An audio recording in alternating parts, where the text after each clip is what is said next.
ഇതിൽ ടീസർ കാണുമ്പോൾ ഹരീഷിന്റെ സൗണ്ട് മാത്രമേ ഉള്ളൂ. യു ആർ നോട്ട് പ്രസന്റ്, അല്ലാണ്ട് നമുക്ക് കാണാൻ കിട്ടുന്നില്ല. ഹരീഷ് ഉത്തമൻ എന്ന വ്യക്തിയുടെ വോയിസിന്റെ എനിഗ്മ അത് ഉണ്ടാക്കുന്ന ഒരു പ്രത്യേകത ഈ സിനിമയ്ക്ക് വളരെ എൻ്റെ മലയാള സിനിമേനെ ലോകത്തിലുള്ള എല്ലാ ഇൻഡസ്ട്രി അല്ലെങ്കിൽ ഏത് ലാംഗ്വേജ് എടുത്താലും എല്ലാവരും മലയാള ഇൻഡസ്ട്രീനെ ഭയങ്കരമായിട്ട് വാച്ച് ചെയ്തുകൊണ്ടിരിക്കുന്നവർ. ഭയങ്കരമായിട്ട് ഇതിപ്പം തെലുഗുവിൽ പോയാലും വലിയ ആക്ടേഴ്സ് പോലും അവർ അടുത്ത ആഴ്ച ഏത് മലയാള സിനിമ റിലീസ് ആകുന്നുണ്ടെന്ന് അവർക്കറിയാം. അനുരാഗ് കശ്യപ് പറയുന്നത് മുംബൈ, പഴയ മുംബൈ ഇപ്പൊ കേരളമാണെന്നാണ്. ഹിന്ദിയിൽ സിനിമ ചെയ്യുമ്പോഴാണ് വലിയ ആളാവുക, ഇപ്പൊ മലയാളത്തിൽ സിനിമ ചെയ്താലാണ് വലിയ ആളാവുക. വളയോസൽ കേൾക്കുമ്പോ ചേച്ചിക്ക് എന്താ ഓർമ്മ വരിക? എന്റെ പ്രേമം. പ്രേമക്കാലത്ത് ഫുള്ള് വീട്ടുകാര് പ്രേമം എങ്ങനെയെങ്കിലും മോളെ മാറ് എന്ന് പറയാൻ നിൽക്കുമ്പോ ചേച്ചി വളയോസൽ ആര് പറഞ്ഞത്? അത് എനിക്കെന്താ അറിയത്തില്ല, ഭയങ്കര കണക്ട് ഉണ്ട്. ആ ഒരു റിലേഷൻഷിപ്പിനും ആ ഒരു ബന്ധത്തിനും ഞങ്ങളുടെ പ്രേമമായിട്ട് ഭയങ്കര ബന്ധമുണ്ട്. ഞങ്ങൾ എപ്പോഴും കടപ്പുറത്തൊക്കെ പോയിരിക്കുക. കണ്ണ് നിറഞ്ഞോ? എനിക്ക് ചിരി വന്നിട്ടുണ്ട്. എനിക്ക് 19 വയസ്സാ വെച്ച് എനിക്കന്ന്. പക്ഷെ ആ സമയത്ത് വിളിച്ചോട് പോയി കല്യാണം കഴിച്ചല്ലോ, രജിസ്റ്റർ ഒക്കെ ചെയ്ത് പോകുന്നല്ലോ. പക്ഷെ എന്തുവല്ല തീരുമാനമായിപ്പോയി. ഓ അല്ലാതെ ഞാൻ ഇളങ്ങൊന്നും ഞാനും ചെത്തേരം എന്നൊരു സീരിയസ് ആയിട്ട് പലയിടത്ത് നടന്നിട്ട് ഇതിന്ന് ഒഴിവാക്കാനായിട്ട് നമ്മളോട് ഇങ്ങനെ സംസാരിച്ചുകൊണ്ടിരിക്കുക. അപ്പോൾ ഒരു പ്രാവശ്യം പോയി ഒരു സിനിമ കണ്ടത് ഓട്ടോ ആയിപ്പോയി. അപ്പൊ തിരിച്ചു വന്ന പച്ച ഇങ്ങനെ ഇരിക്കുന്ന സിനിമ കൊണ്ട് അപ്പൊ ഞാൻ നല്ല സിനിമയായിരുന്നല്ലേ മീനുകുട്ടി സുധീ എന്ന് പറഞ്ഞു.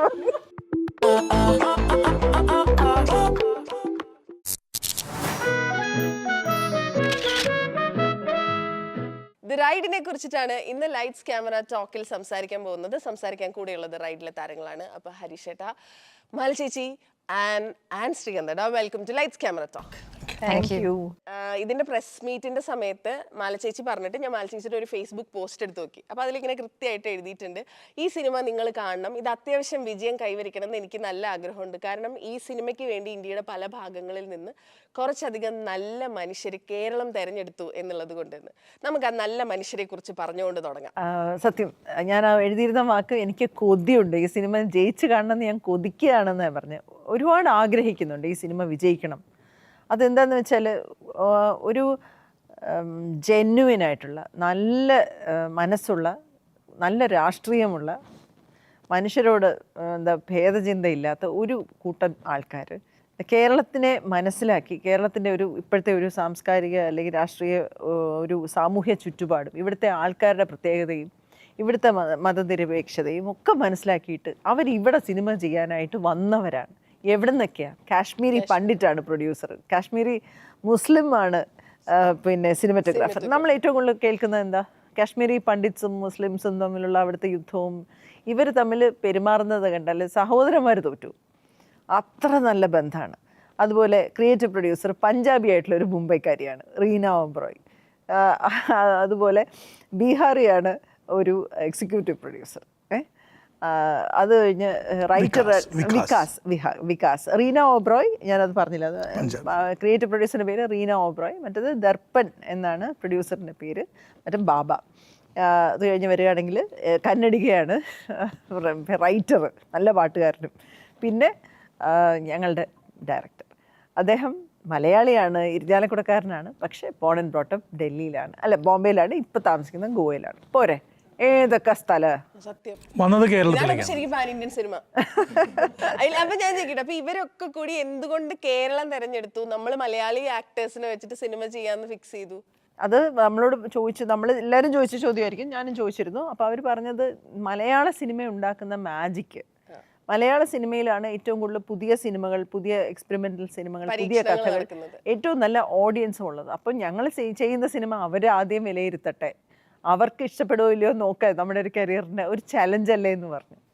ഇത് നമ്മൾ ഇന്നലെ ഈ സിനിമയെ പറ്റി സംസാരിക്കുമ്പോൾ നമ്മുടെ ക്യാമറയിൽ ടീമിലെ ആൾ പറഞ്ഞത്, ഇതിന്റെ സിനിമാറ്റോഗ്രാഫർ പുള്ളി അങ്ങനെ ഇങ്ങനെയൊന്നും മലയാള സിനിമ ചെയ്തിട്ടില്ല, പുള്ളി മലയാളത്തിലേക്ക് വരുമെന്ന് പറഞ്ഞാൽ അതൊരു സംഭവമാണ് ചേച്ചി എന്നാണ്. അതെന്താ അങ്ങനെ പറയാൻ കാരണം? തസദ്ദിഖ് ഹുസൈൻ എന്നാണ് ആളുടെ പേര്. അദ്ദേഹം ഇതിനു മുമ്പും ഇതേ പേരിൽ തന്നെയുള്ള വളരെ വലിയൊരു സീനിയറായിട്ടുള്ള film institute pass out Haider സിനിമയൊക്കെ ചെയ്തിട്ടുള്ള അദ്ദേഹത്തിൻ്റെ ശിഷ്യനായിട്ട് പ്രവർത്തിച്ച ആളാണ്. മറ്റ് കാര്യങ്ങൾ അറിയില്ല, ബട്ട് അദ്ദേഹം കൊമേഴ്ഷ്യൽസ് ധാരാളം ചെയ്തിട്ടുണ്ട് പല പ്രൊഡക്ഷൻ ഈ ഹൗസുകളിലും. ഡിസ്കവറി ചാനലിന് വേണ്ടിയൊക്കെ വർക്ക് ചെയ്തിട്ടുണ്ട്. ഇന്റർനാഷണൽ ചാനൽസിന് വേണ്ടി വർക്ക് ചെയ്യുന്നത്. അപ്പോൾ അദ്ദേഹത്തിൻ്റെ ഒരു തോട്ട് പ്രോസസ്സ് അങ്ങനെയാണ്. ഒരുപക്ഷെ മലയാള സിനിമയിലേക്ക് ചെയ്യാതിരിക്കൽ എന്നൊക്കെ പറയുന്നത് അത്തരത്തിലുള്ളൊരു ഇൻവൈറ്റ് അദ്ദേഹത്തിന് കിട്ടാത്തതുകൊണ്ടാണ്. ഞാൻ മനസ്സിലാക്കുന്നത് അയാൾക്ക് ഇനിയും പടങ്ങൾ ചെയ്യണമെന്നാണ് നമ്മളോട് പറഞ്ഞത്. പിന്നെ മലയാള പാർവതി പറഞ്ഞതിൻ്റെ തുടർച്ചയായിട്ട് പറഞ്ഞാൽ ഈ നമുക്ക് സൂപ്പർ താരങ്ങളുടെ സിനിമകൾ എന്നൊക്കെ ഉള്ളത് ഇല്ലാതായിട്ട് കാലങ്ങളായി. ഏത് സൂപ്പർ താരമായാലും സിനിമ അല്ലെങ്കിൽ നടക്കൂല അല്ലേ. നമ്മൾ മമ്മൂക്കയുടെയും ലാൽ സാറിൻ്റെ ഒക്കെ സിനിമകൾ നമ്മൾ കാണുമ്പോൾ അത് സിനിമകൾക്ക് അഭിപ്രായ വ്യത്യാസം ഉണ്ടെങ്കിൽ നമ്മളത് ആ നിലയ്ക്ക് തന്നെയാണ് ട്രീറ്റ് ചെയ്യാറ്. അത് അവർക്കും അറിയാം. അപ്പോൾ അത് സംഭവിക്കുന്നത് മലയാളത്തിൽ മാത്രമാണെന്നുള്ളതാണ് അവരുടെ ഒരു ഒബ്സർവേഷൻ. നമുക്കത് മനസ്സിലായിട്ടുണ്ട്. അപ്പോൾ അതുകൊണ്ടാണ് ഈ ഒരു സിനിമ മലയാളത്തിൽ. പിന്നെ ഇതിനൊരു എന്ന് വെച്ചിട്ട് ഞങ്ങൾ ചോദിക്കാനുള്ള കാരണം ഇത് മലയാളത്തിൽ തന്നെ ചെയ്യണമെന്നില്ല. ഇത് ഗ്ലോബലി ചെയ്യാവുന്നൊരു സബ്ജക്റ്റാണ്. എവിടെയും ചെയ്യാം, ഏത് ചെക്കോസ്ലോവാക്യയിലും ചെയ്യാം ഈ സിനിമ. പക്ഷേ മലയാളത്തിൽ ഇത് ചെയ്യാൻ കാരണം ഈ പാർവതി പറഞ്ഞ പോലെ അതിൻ്റെ ഒരു പരീക്ഷണ സ്വഭാവവും എന്നാൽ അതിൻ്റെ കൊമേഴ്ഷ്യൽ സാധ്യതകളൊക്കെ മലയാളി കാണുമെന്നും മലയാളി കൈയടിക്കേണ്ടടുത്ത് കൃത്യമായിട്ട് കൈയടിക്കുന്ന ബോധ്യം അവർക്കുണ്ടായിട്ടുണ്ട്. അവർ അത്ര കണ്ട് പഠിച്ചിട്ടാണ് ചെയ്തത്. പിന്നെ ബാക്കിയൊക്കെ സിനിമയല്ലേ, റിലീസായതിനു ശേഷം അറിയാൻ പറ്റില്ല. പക്ഷേ അവർ ആ ചലഞ്ച് ഏറ്റെടുക്കുകയും ഞങ്ങളെയൊക്കെ ഓരോരുത്തരെയായിട്ട് വന്ന് കാസ്റ്റ് ചെയ്യുകയും ഓരോരുത്തർക്കും ബ്രീഫ് തരികയും വളരെ ഇൻട്രസ്റ്റിംഗ് ആയിരുന്നു. എൻ്റെ ഒരു പ്രീ പ്രൊഡക്ഷൻ സെഷൻസ് എല്ലാം വളരെ ഇൻട്രസ്റ്റിംഗ് ആയിരുന്നു. എനിക്ക് തോന്നുന്നു ഈ മലയാള സിനിമേനെ ലോകത്തിലുള്ള എല്ലാ ഇൻഡസ്ട്രി അല്ലെങ്കിൽ ഏത് ലാംഗ്വേജ് എടുത്താലും എല്ലാവരും മലയാളം ഇൻഡസ്ട്രീനെ ഭയങ്കരമായിട്ട് വാച്ച് ചെയ്തുകൊണ്ടിരിക്കുന്നവർ ഭയങ്കരമായിട്ട്. ഇതിപ്പം തെലുഗുവിൽ പോയാലും വലിയ ആക്ടേഴ്സ് പോലും അവർ അടുത്ത ആഴ്ച ഏത് മലയാള സിനിമ റിലീസ് ആകുന്നുണ്ടെന്ന് അവർക്കറിയാം. അത്രയ്ക്കും ദേ വാച്ച്. സോ അങ്ങനെയുള്ളപ്പം ഏതൊരു ടെക്നീഷ്യനും നമുക്ക് ആ ഒരു ഇൻഡസ്ട്രിയിൽ പോയി സിനിമ ചെയ്യണം എന്ന് തോന്നുന്നത് സ്വാഭാവികം. ഇപ്പൊ തെലുങ്കിലും വേറെ ഭാഷകളിലും ഒക്കെ പോയി ഹരീഷ് വർക്ക് ചെയ്തിട്ടുണ്ടല്ലോ. അങ്ങനെ ഈ വർക്ക് ചെയ്യുന്ന സമയത്ത് ദെൽ ബി മൊമെന്റ്സ് ലൈക്ക് ഇവര് പറയുന്ന എന്തെങ്കിലും ഒരു സാധനം നമ്മളിങ്ങനെ കേട്ടിട്ട് നമ്മൾ മറ്റേ ജയറാമേട്ടന്റെ ഒരു ഫീൽ വരുന്ന സാധനം. Last month 3 weeks back junior NTRോട് വർക്ക് ചെയ്യുമ്പോൾ അത് പക്ഷെ പുള്ളിക്കാരൻ ആ കാരവൻ്റെ ആ സ്റ്റെപ്പിൽ ഇരുന്നിട്ട് പുള്ളിക്കാരൻ പറഞ്ഞതാണ്. അതായത് അടുത്ത ആഴ്ച റിലീസാകുന്ന സിനിമയെ പറ്റി പുള്ളിക്കാരൻ അറിയാം. ഏതെല്ലാം സിനിമ, എല്ലാ സിനിമയും, അതായത് തൊണ്ടി മുതൽ പുള്ളിക്കാരൻ കണ്ട സിനിമകൾ കടകടാന്ന് പറയുന്നുണ്ട്, ആലോചിക്കാതെ പറയുന്നുണ്ട്. സോ അത്രയ്ക്കും വാച്ച് ചെയ്യുന്നുണ്ട് അവർ. സോ അങ്ങനെയുള്ളപ്പം ഇതിപ്പോൾ നമ്മളായാലും ഇതിപ്പം നമ്മളിപ്പോൾ പുറത്തുണ്ടെങ്കിൽ മലയാള ഇൻഡസ്ട്രിയിൽ നിന്ന് വരുന്ന സിനിമകൾ കാണുമ്പോൾ നമ്മളും വിചാരിക്കും, നമുക്ക് മലയാളത്തിൽ പോയി നമുക്കൊരു സിനിമ ചെയ്യാൻ പറ്റിയിരുന്നെങ്കിൽ എന്ന് തോന്നുമല്ലോ. ദാറ്റ്സ് എ വെരി വെരി ഒരു ബേസിക് തിങ് ആണ് ഒരു ക്രിയേറ്റർ അല്ലെങ്കിൽ ആസ് എൻ ആർട്ടിസ്റ്റ്. അത് ഉറപ്പായിട്ടും നമുക്ക് ഫീൽ ചെയ്യും. അനുരാഗ് കശ്യപ് പറയുന്നത് പഴയ മുംബൈ ഇപ്പോൾ കേരളമാണെന്നാണ്. വെച്ചാൽ പണ്ട് അവിടെ ഹിന്ദിയിൽ സിനിമ ചെയ്യുമ്പോഴാണ് വലിയ ആളാവുക, ഇപ്പം മലയാളത്തിൽ സിനിമ ചെയ്താലാണ് വലിയ ആളാവുക. എനിക്ക് ബോംബെയിൽ ഒരു ഇവൻറ്റിന് പോയപ്പം ഞാൻ പുള്ളിക്കാരനെ കാണാൻ പറ്റി. പുള്ളിക്കാരൻ്റെ കൂടെ കുറച്ച് നേരം ഇരിക്കാൻ പറ്റി. സോ പുള്ളിക്കാരൻ പറഞ്ഞു, brother, I'm shifting to Cochin. You know, പുള്ളിക്കാരൻ ഇങ്ങനെ തന്നെ, I'm shifting to Cochin and I'm going to be there. I'm really loving the energy there and the kind of films happening. Maybe acting ആയിക്കോട്ടെ, അല്ലെങ്കിൽ the kind of content. So അത് മാത്രമല്ല, ഇവിടുത്തെ ആർട്ടിസ്റ്റുകളെ കുറിച്ചൊക്കെ പുള്ളി പറഞ്ഞിരുന്നു. അതായത് അവിടെയൊക്കെ ഭയങ്കര പാടാണ് ആർട്ടിസ്റ്റുകളെ ഹാൻഡിൽ ചെയ്ത് സിനിമ ഉണ്ടാക്കുന്നത്. പക്ഷേ ഇവിടെ സോ ഈസി. എത്ര വലിയ സ്റ്റാർ ആണെങ്കിലും they are highly professional. അവരെ ഹാൻഡിൽ ചെയ്യാൻ സോ ഈസി. ആ സിനിമ അല്ലെങ്കിൽ ആ ഒരു ആർട്ട് എന്ന് പറയുന്നതിന് വേണ്ടി നിൽക്കുന്ന ആൾക്കാരാണ്. പുറത്ത് അല്ലെങ്കിൽ വേറെ ഇൻഡസ്ട്രിയിൽ നോക്കുമ്പോൾ വേറെ കുറേ ഫാക്ടേഴ്സ് ഉണ്ട്, കുറേ സാധനങ്ങളുണ്ട്. പക്ഷേ ഇവിടെ എന്ന് പറയുമ്പോൾ ഇതിപ്പോൾ ഈ സിനിമയിൽ ദ റൈഡ് എന്ന് പറയുന്ന സിനിമയിൽ ഞാനാണ് ലാസ്റ്റായിട്ട് ഈ സിനിമയിൽ ഉള്ളിൽ വരുന്നത്. അപ്പം എൻ്റെ എക്സൈറ്റ്മെൻറ്റ് എന്ന് പറഞ്ഞാൽ ഈ സിനിമയിൽ ആരൊക്കെ ഉണ്ടെന്ന് ചോദിച്ചപ്പം മാളി ചേച്ചി, ശ്രീകാന്ത് ഏട്ടൻ, Sudhi Gopa, Ann Sheethal, Prashanth Murali. I was like, this is like, see, what is there to even think of? നമുക്ക് എൻ്റെ എക്സൈറ്റ്മെൻറ്റ് എന്ന് പറഞ്ഞാൽ എനിക്ക് കിട്ടുന്ന ക്യാരക്ടർ, യെസ് ഡെഫിനറ്റ്ലി, ബട്ട് ഞാൻ ഇങ്ങനത്തെ ആക്ടേഴ്സിൻ്റെ കൂടെ നിൽക്കുന്നു എന്ന് പറയുന്നത് എനിക്ക് ഓരോ സിനിമയും എനിക്ക് വർക്ക്ഷോപ്പാണ്. ഓരോ സിനിമയും it is kind of training me to become better. So അങ്ങനെയാണ് ഞാൻ കാണുന്നത്. അപ്പം ഇങ്ങനത്തെ ആക്ടേഴ്സ് എന്ന് പറയുമ്പോൾ എനിക്ക് ഞാൻ ഇമ്മീഡിയറ്റ്ലി ഐ വാസ് ഇൻ. ഇതിലെ ടീസർ കാണുമ്പോൾ ഹരീഷിന്റെ സൗണ്ട് മാത്രമേ ഉള്ളൂ, യു ആർ നോട്ട് പ്രസന്റ്. അല്ലാണ്ട് നമുക്ക് കാണാൻ കിട്ടുന്നില്ല, ആളെ മനസ്സിലാവും. ആ സൗണ്ട് ഒരു ഫാക്ടർ ആയിരുന്നു ഇതിലേക്ക് ഹരീഷിനെ വിളിക്കാനായിട്ട്. ഇല്ല, ഇതിപ്പം വേറെ ആരെങ്കിലും ചെയ്തിരുന്നെങ്കിലും പക്ഷേ എനിക്ക് തോന്നുന്നു ആ സമയത്ത് I think it was meant to come to me. അതുകൊണ്ട് എനിക്ക് വന്നു. And because I was in എവിടെയോ വോയിസിൻ്റെ ഒരു അഡ്വാൻറ്റേജും കൂടി ഉണ്ടെന്നാണ് ഞാൻ വിശ്വസിക്കുന്നത്. ഹരീഷ് ഉത്തമൻ എന്ന വ്യക്തിയുടെ വോയിസിന്റെ എനിഗ്മ അത് ഉണ്ടാക്കുന്ന ഒരു പ്രത്യേകത ഈ സിനിമയ്ക്ക് വളരെ അതിന്റെ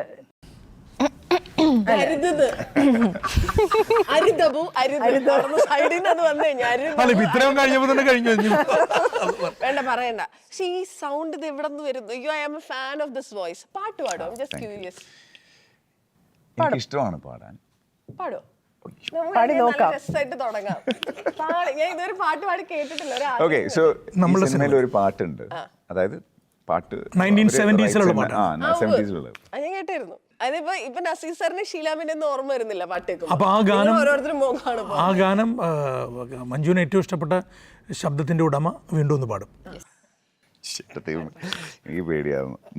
അപ്പം നീ മധു പകരൂ മലർച്ചൊരിയു അനുരാഗ പൗർണമിയേ, നീ മധുപകരു മലർച്ചൊരിയു അനുരാഗ പൗർണമിയേ, നീ മായല്ലേ മറയല്ലേ നീല നിലാവൊളി, നീ മധുപകരു മലർച്ചൊരിയുട്ടണ അനുരാഗ പൗർണമിയേ. ഇപ്പൊ നിങ്ങൾക്ക് ഈ പാട്ട് കേൾക്കുമ്പോഴേ ഈ സിനിമയിൽ എനിക്ക് മനസ്സിലായിട്ടുള്ള അവിടെ ഇവിടെ ഈ പാട്ട് ഉണ്ടാവുമായിരിക്കും അല്ലെ? അതൊരൊറ്റ സീനിലേ ഉള്ളൂ. അങ്ങനെയൊക്കെ ചോദിക്കാതെ ഈ പാട്ട് കേൾക്കുമ്പോ നിങ്ങൾക്ക് ആസ് എ ടീം ഓർമ്മ വരുന്ന സാധനം എന്താ? ഞങ്ങൾക്ക് ഇപ്പോൾ ഓർമ്മ വരുന്ന ആ സിനിമയിലെ ശരിക്കും ആ ഒരു സെറ്റിലെ ഞങ്ങളുടെ കുറേ സമയങ്ങൾ, ഒരു 24 ദിവസം, അത് 20 ദിവസത്തോളം ഞങ്ങൾ ഒരുമിച്ചുണ്ടായിരുന്നു. ആ ഓർമ്മകളാണുള്ളത് ശരിക്കും. How is this ride for you? Awesome. ശരിക്കും പറഞ്ഞാൽ ഇവർ പറഞ്ഞതുപോലെ തന്നെ ഒരു ഫാന്റാസ്റ്റിക് റൈഡായിരുന്നു. എനിക്കും ഇതിലേക്ക് ഒന്ന് ആക്സെപ്റ്റ് ചെയ്യണം, ഇതിൻ്റെ ഭാഗമാവണമെന്ന്. ഫസ്റ്റ് കഥയാണ്, സെക്കൻഡ് കാസ്റ്റാണ്. എല്ലാവരുടെ പേരും കേട്ടപ്പോൾ ഒരു എക്സൈറ്റ്മെൻറ്റ് ഉണ്ടായിരുന്നു. ഇവരെല്ലാവരുടെ ഒപ്പം വർക്ക് ചെയ്യണം. പിന്നെ ഇത്ര നല്ല സീനിയേഴ്സാണ്, നമുക്കങ്ങനെ ചാൻസ് കിട്ടാറല്ല. പലപ്പോഴും ചില സിനിമയിൽ ചെല്ലുമ്പോൾ ഒരു ചെറിയ റോളോ ഒരു ചിലപ്പോൾ സീൻസും ഇല്ല. ഇഷ്കിൽ ഞാനും മാല ചേച്ചി സീൻ ഷെയറും ചെയ്തിട്ടില്ല. ഇല്ല. അപ്പോൾ എനിക്ക് as an actress I admire all of them. അപ്പോൾ അവരുടെ ഒപ്പം ഇത്രയും നമുക്ക് അഭിനയിക്കാൻ പറ്റി, ഒരു ഗിവ് ആൻഡ് ടേക്ക്. പിന്നെ ഈ സെറ്റ് വേറെ ആയിരുന്നു, ഒരു നോർമൽ ഫിലിം സെറ്റ് പോലെ അല്ലായിരുന്നു. ഇച്ചിരി കൂടെ എനിക്ക് തോന്നുന്നൊരു തിയേറ്റർ വർക്ക്ഷോപ്പ് പോലെയായിരുന്നു നമുക്ക്. സോ ഇപ്പം പറഞ്ഞതുപോലെ ആ പാട്ട് കേൾക്കുമ്പോൾ you only think about the memories. അങ്ങനത്തെ ഒരു അറ്റാച്ച്മെന്റ് ഉണ്ട്. ആനുണ്ടല്ലോ, ആനെ ഇതിന് മുമ്പ് ഇഷ്ക ഇറങ്ങിയതിന് ശേഷം 1-2 പേരൊക്കെ കഥ പറഞ്ഞ് ആനെ വേണമെന്ന് പറഞ്ഞപ്പോൾ ഞാൻ തന്നെ നേരിട്ട് ആനെ വിളിച്ചിട്ടുണ്ട്. അപ്പം ആൻ അത് ഒഴിവാക്കിയിട്ടുണ്ട്. എന്ന് വെച്ചാൽ ആനെ സംബന്ധിച്ച് ഞാൻ നോക്കി ഒരു കാര്യം ഇങ്ങനെ മാത്രം കാണുന്ന ഒരാളല്ല. ആൻ ഇങ്ങനെ ഒരു 360 ഡിഗ്രിയിൽ കാഴ്ചയുള്ള ഒരാളാണ്. ഭയങ്കര ഒരു പെർസ്പെക്റ്റീവ് ഉള്ള ആൾ. ഞാൻ വളരെ ബഹുമാനത്തോടെ ഇത്രയും അടുത്ത ദിവസം പരിചയപ്പെട്ടതിന് ശേഷം ആനെ ഞാൻ ഒന്ന് നമുക്ക് ഭയങ്കര ബ്രില്യൻ്റ് ആണ്. നമുക്ക് ഭയങ്കര ബഹുമാനമാണ് എനിക്ക്. എന്നുവെച്ചാൽ ഇത്രയും ഒരു ഓണസ്റ്റ് ആയിട്ട് ഒരാളെ, ട്രൂത്ത്ഫുള്ളായിട്ട് ഒരാളെ കാണാൻ പ്രയാസമാണ്. എന്ന് വെച്ചാൽ പറയാനുള്ളത് പറയും, അത് ഏറ്റവും ഓണസ്റ്റ് ആയിട്ട് പറയും. അത് എന്നാൽ കമ്മിറ്റ്മെൻറ്റിനോ സിൻസിയറിറ്റിക്കോ ഒന്നും കുറവെന്നല്ല, അതിൻ്റെ ഒരു ഭയങ്കര അങ്ങനെ ആവാൻ പ്രയാസമാണ്. അപ്പോൾ ഈ സിനിമയിലേക്ക് ആൻ അത് സെലക്ട് ചെയ്തെന്ന് പറയുമ്പോൾ തന്നെ നിങ്ങൾക്ക് അറിയാം ആ സിനിമയ്ക്ക് ആ പ്രത്യേകതയുണ്ട്. അല്ലെങ്കിൽ ഇഷ്ക് കഴിഞ്ഞ് ഇത്രയും വർഷം കഴിഞ്ഞാണ് ആനൊരു സിനിമ ചെയ്യുന്നത്. ഇഷ്കിന്റെ കാര്യം പറയുമ്പോഴേ ഇഷ്കിലും കാറായിരുന്നല്ലേ?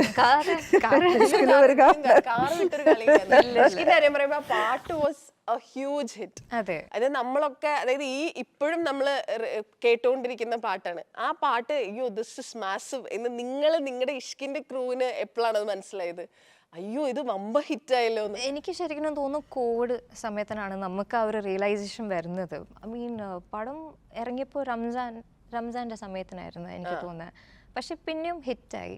പക്ഷെ ആ ഒരു ആദ്യമായിട്ട് പ്രൈം വീഡിയോ ഇച്ചിരി പോപ്പുലർ ആയ സമയത്ത് നമുക്ക് ഇതൊരു പ്രൈം ഡേ ആയിട്ടായിരുന്നു ഒരു മൂവി ഫീച്ചറായിട്ട് വന്നത്. അപ്പോൾ ആദ്യമായിട്ട് പിന്നെയും ഇഷ്കിൻ്റെ ഹോർഡിംഗ് ഒക്കെ ഞാൻ എറണാകുളത്ത് കണ്ടപ്പോൾ എനിക്ക് പിന്നെ ഒരു സന്തോഷം തോന്നി.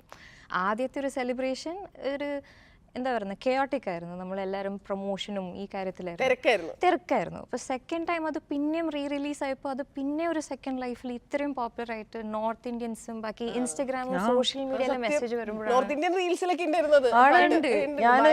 ഞാനൊരു പിന്നെ എനിക്ക് ഹൈദരാബാദിൽ വെച്ചിട്ട് ഒരു പഞ്ചാബി കണ്ടു. പഞ്ചാബി ഞാൻ ലിഫ്റ്റിൽ നിൽക്കുന്നു, ഞാൻ ടക് ജഗദീഷിന്റെ ഗെറ്റപ്പിലാണ്. എന്നെ ഒരിക്കലും ആർക്കും മനസ്സിലാവില്ല. ഞാൻ എന്തോ ആരോടോ പറഞ്ഞപ്പോ ചോദിച്ചു ഇഷ്ക് ബദർ യു, വോയിസ് റെക്കഗ്നൈസ് ചെയ്തു.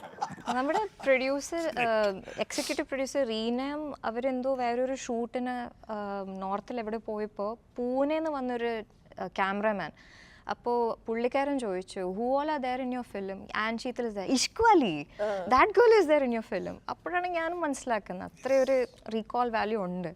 ടു ബി ഫ്രാങ്ക് ഓണസ്റ്റ്ലി ഞാൻ ഇപ്പോഴും ഒരു ബബിളാണ്, എനിക്കറിയത്തില്ല ഇതിൻ്റെ ഒരു എക്സ്പാൻസ് എവിടെ വരെ എത്തിയിട്ടുണ്ട്. അത് പിന്നെ ഇടയ്ക്ക് മെസ്സേജസും ഇപ്പോഴും നോർത്ത് ഇന്ത്യൻസ് കുറെ കശ്മീരി പിള്ളേരിയുടെ അവരും പാട്ടുപാടി, അങ്ങനെ കുറെ ടാഗ്സ് ഒക്കെ വരുന്നുണ്ട്. അപ്പോഴാണ് മനസ്സിലാവുന്നത് ഇത് തീർന്നിട്ടില്ല. ഇപ്പോഴും അതൊരു ഭയങ്കര വലിയ കാര്യമാണ് അല്ലെ. ഒരു ആക്ടറിനെ സംബന്ധിച്ചിടത്തോളം അയാളുടെ ലൈഫ് ലോങ് മെൻഷൻ ചെയ്യാൻ ഫിൽമോഗ്രഫിയിൽ കുറച്ച് സിനിമകൾ ഉള്ളെങ്കിൽ ഉള്ളതിൽ മെൻഷൻ വരുന്നുണ്ട്. ആ പാട്ടിന് ഇത്ര ഒരു റീകോൾ വാല്യൂ ഉണ്ടാവും എന്ന് ഞാൻ എക്സ്പെക്ട് ചെയ്തില്ല, ഒട്ടും എക്സ്പെക്ട് ചെയ്തില്ല. പക്ഷെ തമാശ എന്ന് വെച്ചാൽ ഷൂട്ട് ചെയ്തുകൊണ്ടിരിക്കുമ്പോൾ ഞാൻ മാട്ടി വിനോദുക എന്നും കേൾക്കും, ആ ഒരു റൊമാൻറ്റിക് മൂഡിലിരിക്കാൻ ചുമ്മാ, ബിക്കോസ് ഇത്രയും ഡാർക്ക് കോഡല്ലേ.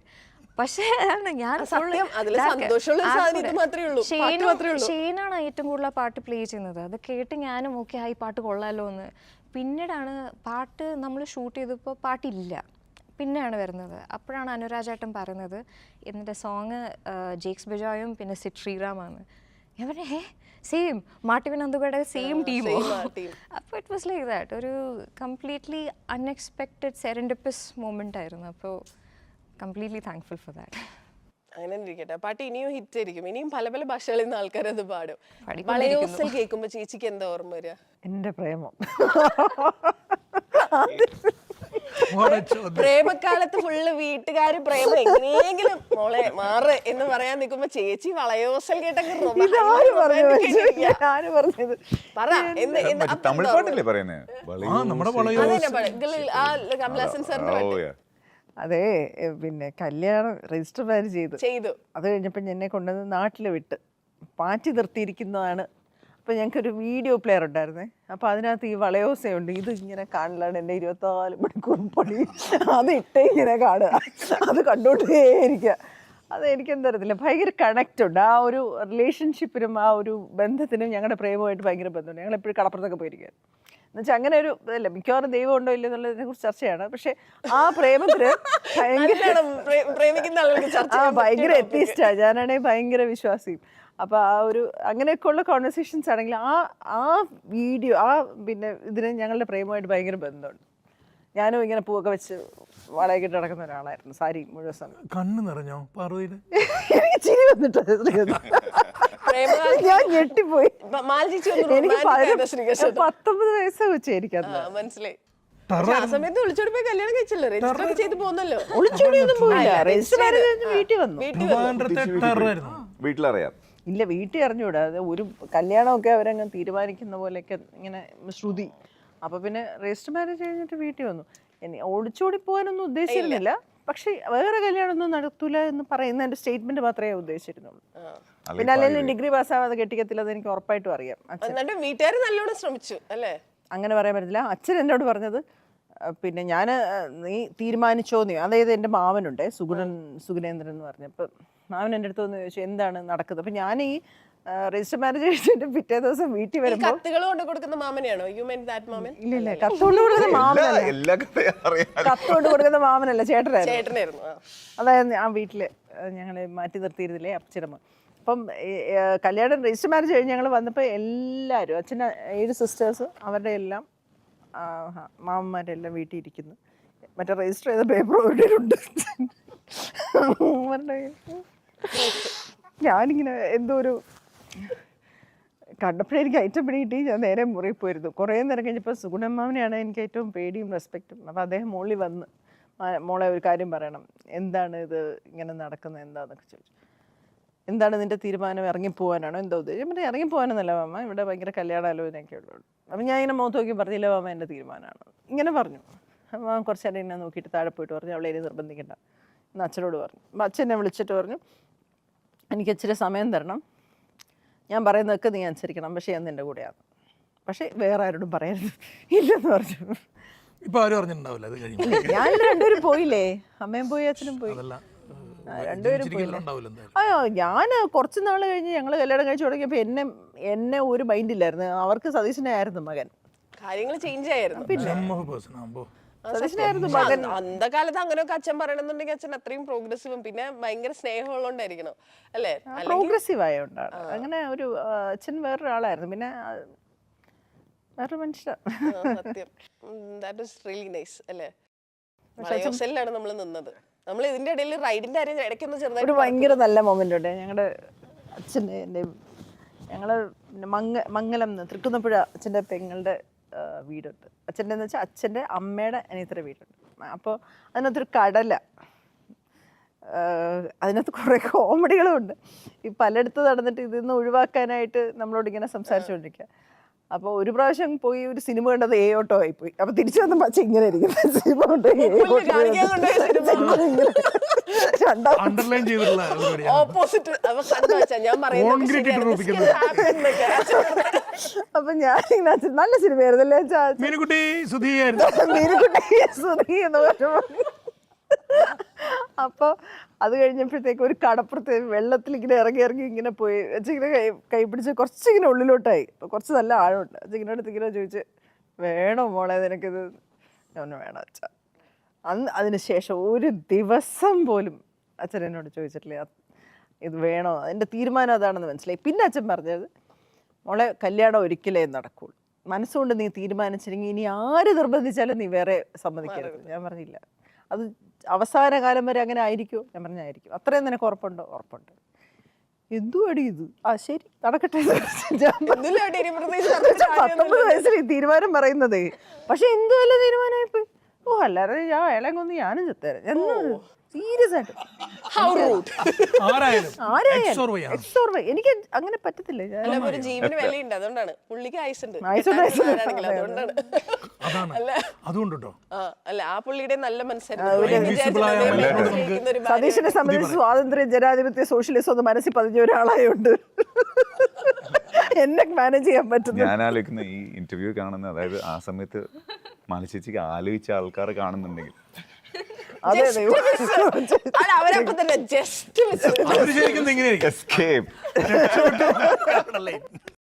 എനിക്ക് ആക്ച്വലി ഹരീഷ് ഒരു ക്യാബിൻ ക്രൂ ആയിരുന്നു എന്ന് പറഞ്ഞാൽ എനിക്ക് വിശ്വസിക്കാൻ പറ്റില്ലായിരുന്നു. അതായത് നമ്മൾ കാണുന്ന ഹരീഷ് വളരെ സ്ട്രെയിറ്റ് ആയിട്ട് നിന്ന് വളരെ നല്ല മറ്റേ ഘനഗംഭീര ശബ്ദത്തിൽ വർത്താനം പറയുന്ന അങ്ങനെയുള്ള ഒരാളെ അത്രയും സോഫ്റ്റ് ഒരു സർവീസ് സെക്ടറിൽ ആലോചിക്കാൻ പറ്റുന്നില്ല.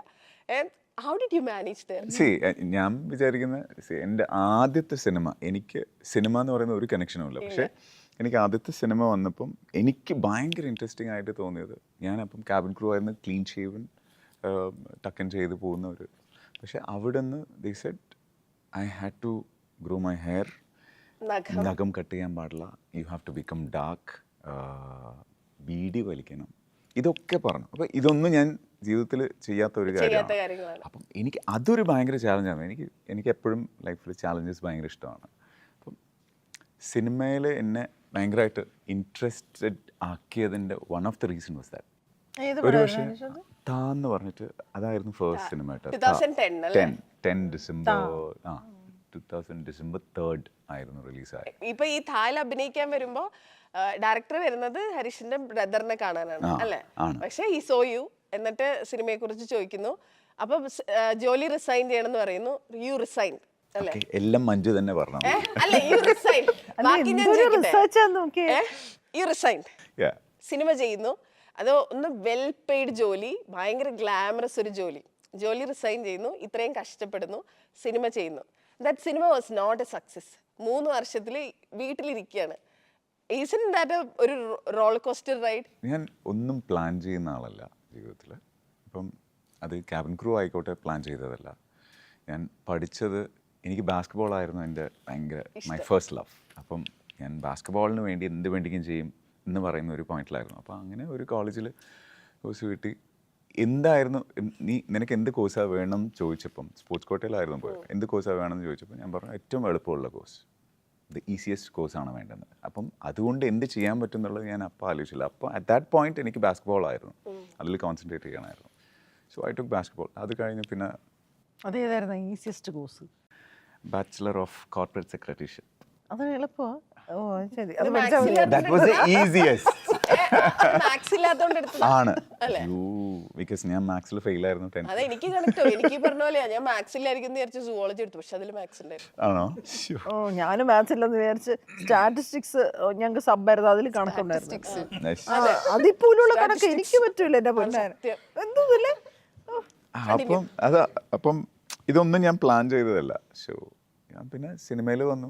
സിനിമയും ഞാൻ അങ്ങനെ പ്ലാൻ ചെയ്ത് അല്ലെങ്കിൽ സിനിമയിൽ കയറണം എന്ന് ഞാൻ അങ്ങനെ ഒന്നും ചിന്തിച്ചില്ല.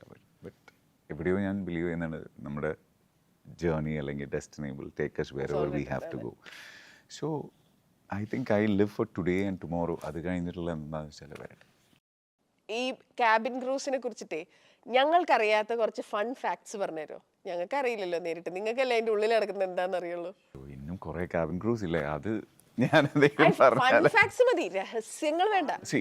അതായത് ടേൺ ഓവർ പീരീഡ് ഉണ്ടാവും, ടേൺ ഓവർ ടൈം ഉണ്ടാവും. അതായത് the minute flight touch down, അത് കഴിഞ്ഞ് അടുത്ത ഫ്ലൈറ്റ് ടേക്ക് ഓഫ് ആകുന്നവരെ so the airline has to pay a fee to the airport authority. അപ്പം ഇത് എത്രയും പെട്ടെന്ന് ആക്കണം എന്നായിരിക്കും അവർ വിചാരിക്കുന്നത്, ഗ്രൗണ്ട് സ്റ്റാഫ് എല്ലാവരും വിചാരിക്കുന്നത്. അപ്പം ഇതിൽ ചാലഞ്ച് എന്ന് പറയുന്നത് ക്യാബിൻ ക്രൂസിനാണ്. അതും if you are doing A service, food service ചെയ്യുന്നുണ്ടെങ്കിൽ, ബിക്കോസ് ഫുഡ് ലോഡ് ചെയ്യണം, അതിനെ ഹീറ്റ് ചെയ്യണം, മറ്റേ ഉള്ളിൽ വരുമ്പോൾ വെൽക്കം ഡ്രിങ്ക് കൊടുക്കണം, പിന്നെ വെറ്റവൽ കൊടുക്കണം, ഇതൊക്കെ ഉണ്ടാവും.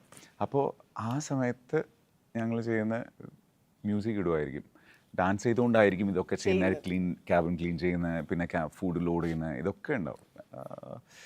പിന്നെ അത് എന്താ പറയുക, പണിയും വർക്കും നടക്കുന്നുണ്ടാവും. At the same time will all be dancing. That is something. അത് പുറത്ത് അങ്ങനെ ആൾക്കാർ കാണുന്ന ഒരു സ്പേസ് അല്ല അത്. ബിക്കോസ് അത് പാസഞ്ചേഴ്സ് ഇറങ്ങിയതിന് ശേഷവും പിന്നെ കയറുന്നതിന് മുമ്പും നടക്കുന്ന ഒരു സമയമാണ്. പിന്നെന്താണ്, പിന്നെ ചില സമയത്ത് ഈ സ്പെഷ്യൽ മീൽസ് ഉണ്ടാവും. ലൈക്ക് അപ്പം അതിൽ എനിക്ക് ഭയങ്കര ഡെസേർട്ട്സ് ഭയങ്കര ഇഷ്ടമാണ്. അപ്പോൾ ഈ സ്പെഷ്യൽ മീൽസിൽ നിന്ന് ആ ഡെസേർട്ട് എടുത്ത് മാറ്റിയിട്ട് ഒരു 2-3 എടുത്ത് മാറ്റിയിട്ട് അതിൽ ഭയങ്കര ഹെൽത്തി ആയിട്ടുള്ള ഫ്രൂട്ട്സ് അതുപോലത്തെ സാധനങ്ങൾ വയ്ക്കും. പാസഞ്ചേഴ്സ് പാവങ്ങൾ ഹെൽത്തി ആയിക്കോട്ടെ.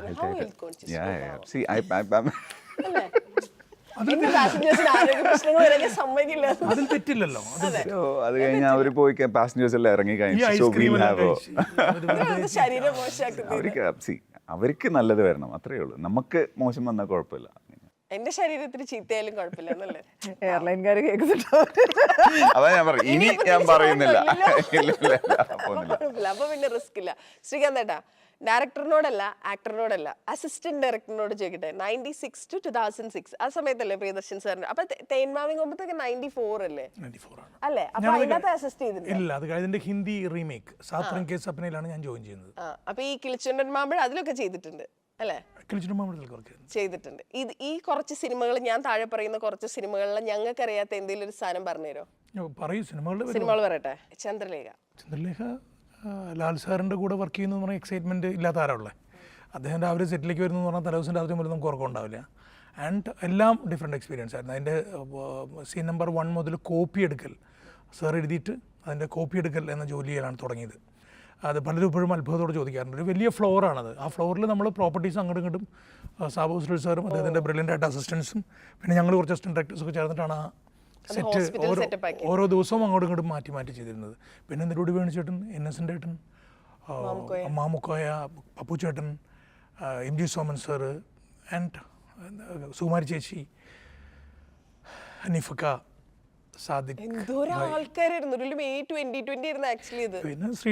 ചന്ദ്രലേഖ പാട്ടിനെ കുറിച്ച് പറഞ്ഞോണ്ടാ. അതിന്റെ ആദ്യം ആ ഇടയിൽ വരുന്ന ഭാഗമില്ലേ, കൊന്നടി കൊന്നടി കോനാരി, അത് ഏതാ ഭാഷ?